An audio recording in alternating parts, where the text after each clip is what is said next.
Hello and welcome to The Router, the official podcast of the UQ Computing Society, where we explore the human side of tech.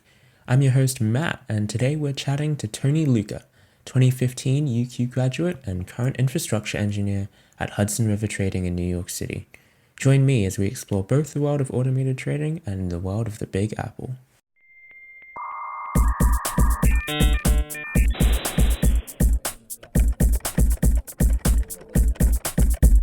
Hello and welcome to The Router. How are you today? I'm pretty good, mate. How are you? I'm all right. Before we go any further, it'd be great if you could introduce yourself.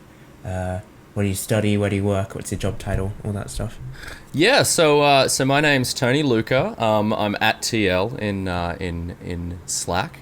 I studied software engineering. I graduated with a bachelor and a master's in 2015.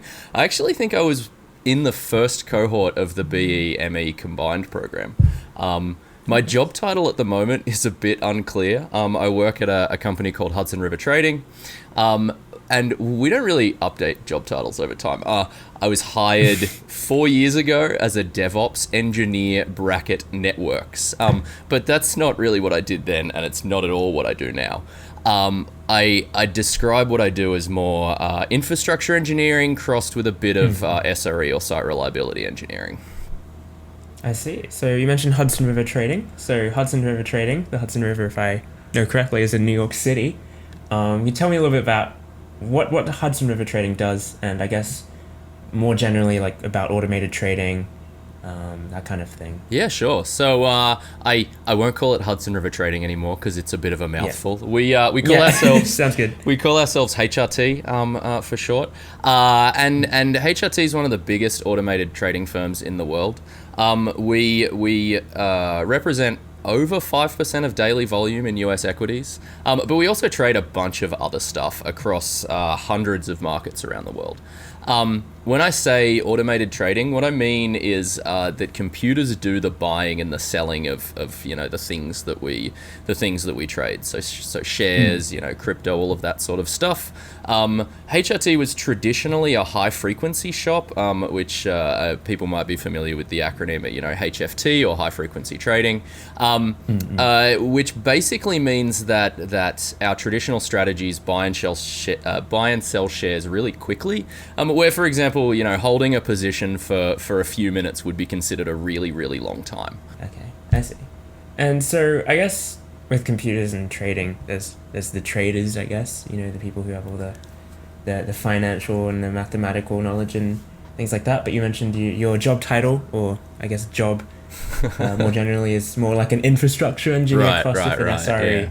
Yeah. So how does that kind of fit into the world of automated trading? So I guess the easiest way to describe it is to kind of describe where I fit in the company, I guess. So there's like three main orgs within the company. One is the algo, we call it algo. They're the quants, I guess the rest of the industry calls them. They're the ones, like you say, they come up with the trading strategies. They do a lot of research on back-tested market data and all of this sort of stuff. They tend to have a very strong statistical background and a very, very, very maths heavy sort of work. And then there's the teams that are physically responsible for the actual trading that happens during the day, and they're called ops. They're the ones who are like Series 7 certified and all of that sort of stuff, so that when the financial regulators come along, they're the people who are legally responsible for the trading at the end of the day. And then there's the systems team, and the systems team is responsible for the actual physical infrastructure that everything runs on. And so most of my work is within the systems department. So that's sort of where the infrastructure and SRE stuff comes in, helping those teams with the tools and the software that they need to manage that physical infrastructure better, I guess. Yeah. Oh, interesting. And I guess now, since there's like three different types of teams, I'm not sure if this falls under any sort of confidentiality or anything like that. We'll see. But what sort of tech stacks do you normally encounter when you're, I guess in systems work, but also what sort of tech stacks do the algorithm developers and the ops people kind of What should they be familiar with? So it's pretty interesting. All of the actual trading code is in C++. There's a bunch of C++ that sort of supports that. But we also have a lot of Python. So most of the stuff that I write is Python. We have a bit of Go and a bit of other sort of stuff sprinkled around. But historically, most of the stuff that doesn't need to run very fast is written in Python. There is a bunch of Python in research, as you know, things like Python is the go-to language for statistical analysis historically, right? I think. And so there's a lot of sort of stuff there as well on the algo side, but then when they actually have to turn that into, trading algorithm code to actually run in production, they have to turn that into C++, basically. So it's kind of like a Python to C++ workflow, and the C++ gets you those. Yeah, trades. that's my understanding on their sort of side. But yeah, I'm not really involved with that too much. I just have a bit of a high level of how that side of the organization works, I guess. Okay. So my next question is kind of a bit more on a similar theme of things. What is an average? I know it's really hard to define average day in the life for someone who's working in a field like that.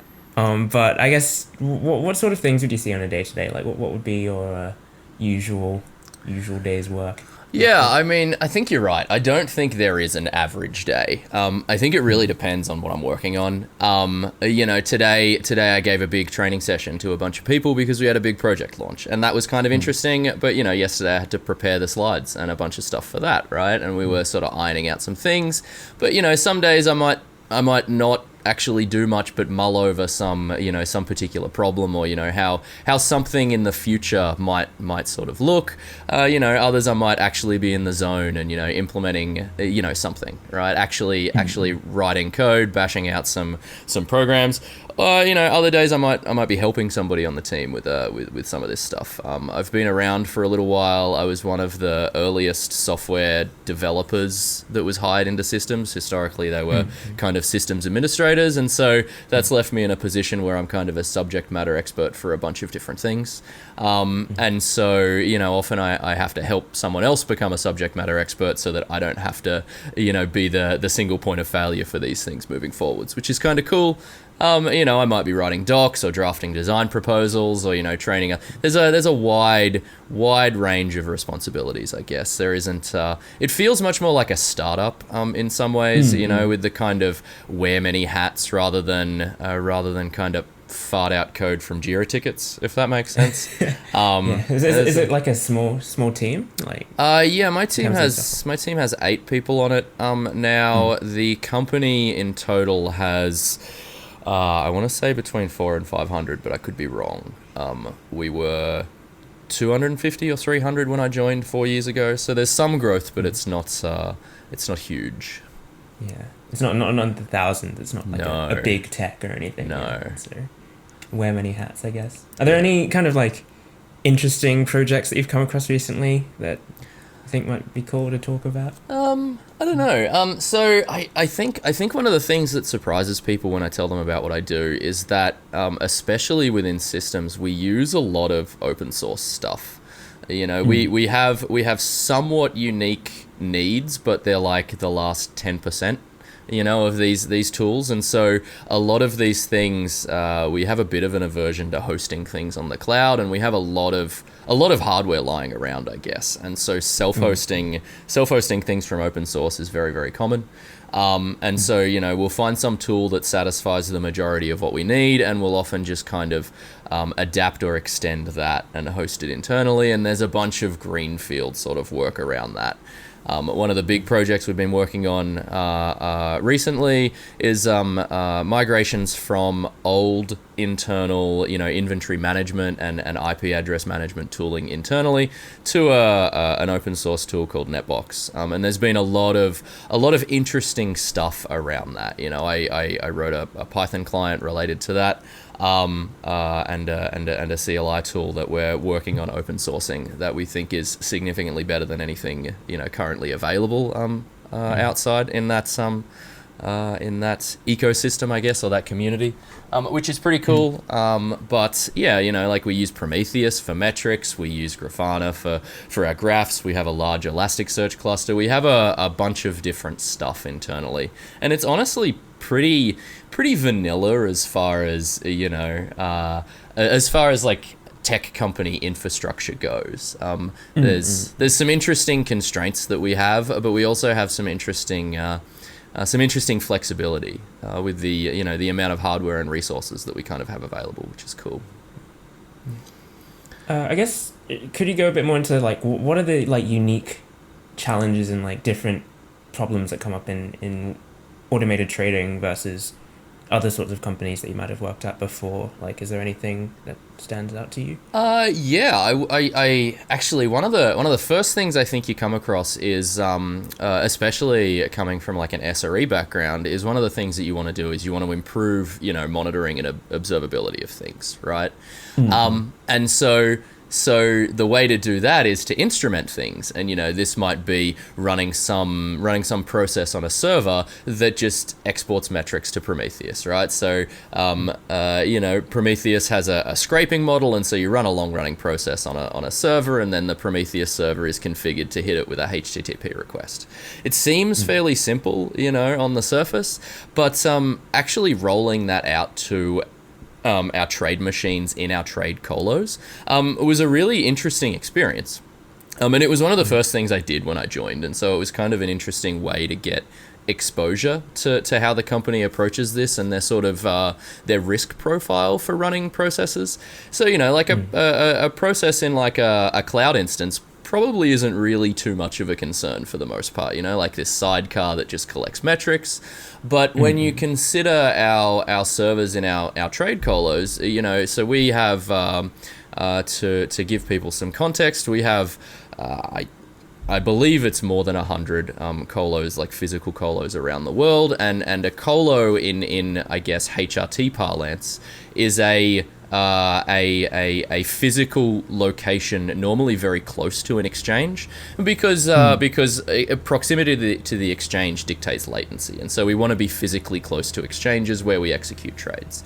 And inside those physical locations, we get rack space, we pay for rack space, and we pay for ports on the exchanges. And in that rack space, we can only put a certain number of servers, and for the most part, the constraint is power, which is kind of interesting. But the really interesting thing there is that we have a finite amount of compute that we can get into any one of these colos, and all trading firms, all automated trading firms have this same sort of constraint, and so it's kind of this: everybody wants to maximize the amount of stuff they can fit in that colo, so they want to maximize the amount of processing they can do. And so if you look at the metrics graphs for any machine in a trading colo, what you'll see is that as soon as the market opens, they just fly straight up to 90-95% CPU utilization, and then they just sit completely flat for the entire trading day, don't move at all, and then drop down to very low utilization at the end of the day, which is really fascinating because you then, as an SRE, have to be cognizant of the CPU impact of kind of everything that runs on these machines. And there are ways in Linux to handle this. You can use nice to sort of pin things to CPUs and various things like that, but coming from a cloud world, it's not something I'd ever really considered, and it was a pretty interesting experience. So there's not like this limitless kind of right expanse of computation that you'd normally assume, like, oh, if you run out of compute, you just buy more. Yeah, just spin up, just auto scale some more, right? Like, it's not a thing. In our research cluster, it kind of is to an extent, but in trade, it definitely isn't. Yeah, I never thought of those unique usage patterns, I guess, because like most, at least from my experience from working at a decent sized tech company, the usage patterns are often just, all right, well, slowly increases in like 9 in the morning, and then right, and then there's different time zones. It kind of equals out, like based on where everyone is, like the the US based people, Right. and the Europe based people. So Yeah, it's kind I of definitely relatively constant. I definitely saw those Yeah. waves at Atlassian, and Yeah. people coming in at 9 a.m. and checking their Jira tickets, and that sort of Yeah. stuff. It was pretty interesting. But this is more like hardcore, like straight into it. Right, 95%. right. Is there just another side, I guess? Is there much impact when you have different? Because it's not just New York City, is it? Right? There's exchanges and there's Right. colos, is it? Right. That's the word? Yeah. Everywhere around the world. Do the other kind of, does that impact, like the other colos, I guess, impact the way that you set up your trades, or is it all just like you focus on the one exchange that's near you? Do you just focus on that one?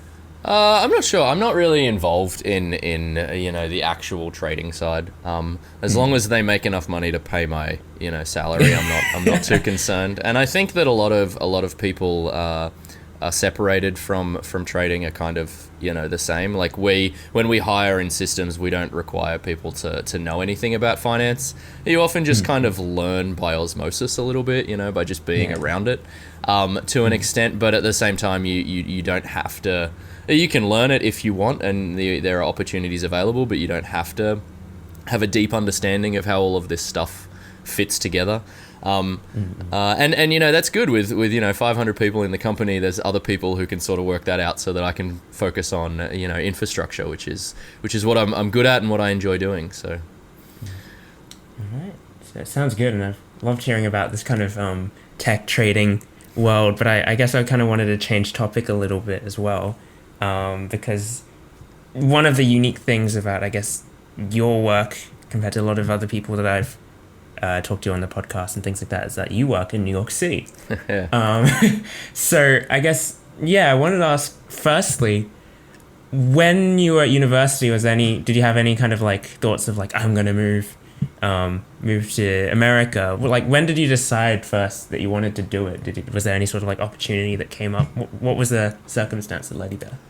It's a good question. I think everybody working tech in Australia kind of understands implicitly that if you want to make more money, you kind of have to move to America. I think it's this unspoken thing, and spoken sometimes. And so I kind of always knew that I probably would. And I kind of look forward to it a little bit. When I was at university, I thought it'd be an interesting adventure. It definitely has. But there wasn't really I guess a day where I was like, oh yeah, I'm gonna start looking for things, in America now. It was more when I started job searching while I was at Atlassian, and I decided that I wanted to leave. I looked around in Australia, and there just wasn't that much there, and so I started looking in the US, and there was significantly more opportunities, and so I focused on there, and I told my wife, we'll probably move to America, and then it sort of just worked out that way. So and what's the kind of process, I guess, like for someone who wants to do that? Because you were already working in Australia for a bit, I guess, so you kind of, I guess, was there some sort of period where you were looking for that and trying to figure out how that was going? Yeah, it's pretty, honestly, interviewing for American companies while you work for an Australian company in an Australian time zone is honestly pretty miserable. I did it for, I think I spent about 6 months total interviewing, though there were busier times in there than others. But I was in Sydney, and it was okay until the time zone, the daylight savings time went, because there's actually a 2-hour swing from Sydney to New York when time zone switches, because New York goes one way and Sydney goes the other, which I learnt the hard way, and that was kind of unpleasant. But for the most part, you just got to get used to doing. I think I did all of my phone screens between the hours of 10 p.m. and 8 a.m. Most of them were after 10 p.m., but I did do some earlier morning ones. And recruiters are pretty accommodating. It took a lot of effort in, time management and planning. I don't think I've ever been as organized in my life as I was when I was coordinating all of that sort of stuff and figuring out my schedule, because it was just kind of essential, right? But in the end, I think it was worth it. But yeah, it's definitely be prepared to put in the legwork, because it's not trivial to do. Yeah, some level of sacrifice of sleep, I guess, to try to make those interviews work, I guess. Yeah, for sure. Would you say you're based, because how long have you been in the US? I moved over in October 20, I want to say 17. Yeah, that sounds right. So I've been here nearly 4 years. Nearly 4 years. Yeah, wow. Okay. Based on those 4 years, would you say, do you have a preference for which country you prefer working in as a software engineer? It's not even close. Australia is definitely my preferred country. New York is pretty nice, but I'm not a huge fan of American culture in general. It's very different. Not to say either's right or wrong. I'm just used to Australian culture, but. Yeah, America's very individualistic, and it's very different to know that, being an Australian and see it online and hear people talk about it, and then to experience it sort of firsthand. It's different. Yeah, because like in Australia, you have this like implied tall poppy syndrome, I guess, kind of attitude for a lot of things. Every time I've been back to Australia, we will come back for a trip. I think we've come back a couple of times now, and we weren't homesick before, but we'll get home and I say home, right? Even though home is New York right now. We get back to Australia, and we just sort of wander around, and my wife and I would turn to each other and just go, I didn't realize how much we missed this, and it's that's sort of like weird. It's hard to put in words. But I'm still very happy that I came to New York, and it's not an experience that I'm looking to end in the short term, but in the long term I'm definitely not planning on staying in America forever. But it's, I guess, just following an opportunity, seeing where it goes. Right. And I think a lot of people, pretty fun. a lot of people I think would love the opportunity to just spend a few years, in New York City. It's like the hustle and bustle. I don't know. I've only been there like once in a very short period of time.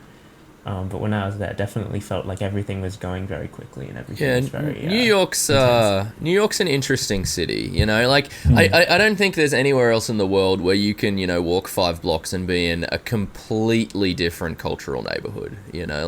Everything changes, everything looks different, the food is different, everything.